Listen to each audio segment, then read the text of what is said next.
What's up guys, Harry here and welcome to episode 7 of Hybridomination. We had to go ahead and do a bit more trading because we didn't have quite enough coins to buy the next player for our team.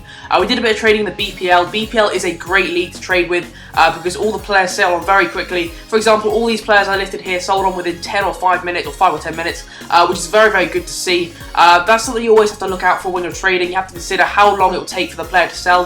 For example, if you find a really good deal on a player from a lesser known league or just overall a lesser known player, it might not be the best idea to pick them up because it might take them a while to sell, and it's better off sometimes to trade with more popular players because whilst you might not be making as big a profit margin, you know for a fact you're going to get your coins back quickly. We sold them all here, and as you can see, we got a Slew and a Cleverly here. We picked up Slew for 8,700 coins. He goes for just under 15,000, I do believe. So we listed ours up for 14,000. Also got Cleverly recently in form. Picked him up for just under 15,000. Going to try and get 19,000 coins for him. They both sold again pretty quickly, and that means we have 33,000 coins. That allows us to go and get our next player for our team. We didn't quite need 32,000. We got him for 24,000. It's Marcos Asensao. He's got 85 passing, which is just unbelievable on a silver player. Actually, I'll leave a link to his foothead player thing in the description. Look at his in-game stats. They are absolutely ridiculous. He has ridiculous long shots.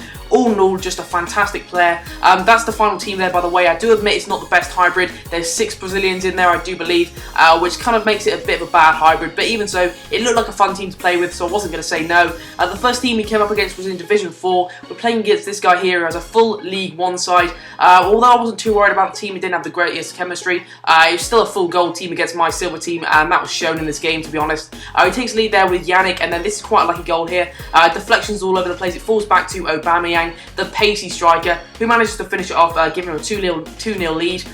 Kelvin did a bit of skill there, did the player, and then scored. Didn't score. He had a shot. It fell back to Alessandri, who did score. Then in the 69th minute, I think it's 69th minute, he crossed it in to Martin, who has a pretty weak volley. I think my keeper should have probably done a bit better there. Anyway, look, he brings his keeper out here. I don't know why people bring out their keepers that far. Sure, bring him out a bit to maybe taunt the other player, but not that far. I'm not going to say no to a goal like that. He then crosses the ball through to Aubameyang again, who again, a decent volley. I think my keeper should have done a bit better. I said in the last episode that Neto has never really let me down. He wasn't that great this game here. He then finished off, I think he wins 5-2 there, but with a corner in the 90th minute, surprise, surprise, and I was quite unhappy with that loss there. Although he played a lot better than me, I think my team underperformed quite a bit. So I wanted to go into another game here. We went into the silver tournament because I was done with coming up against gold players.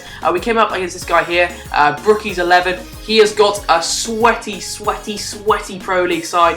I was talking to a guy on Skype when I came up in this match, and I just sent him a screenshot of the team on Skype, and I was just like, fuck, full stop. That was all I said, because I knew this game was going to be a terrible game to play against. Anyway, we got a penalty here in the, I actually can't remember what minute, it was quite early on in the game, I do believe. We're going to take it with Marcos Asensao, because whilst all the other things, he had a fantastic penalty as well. He blasted into the top left corner. Oh, it's the 39th minute, so not quite near the start, but still taking the lead there. And then moments later, we played through Wallison.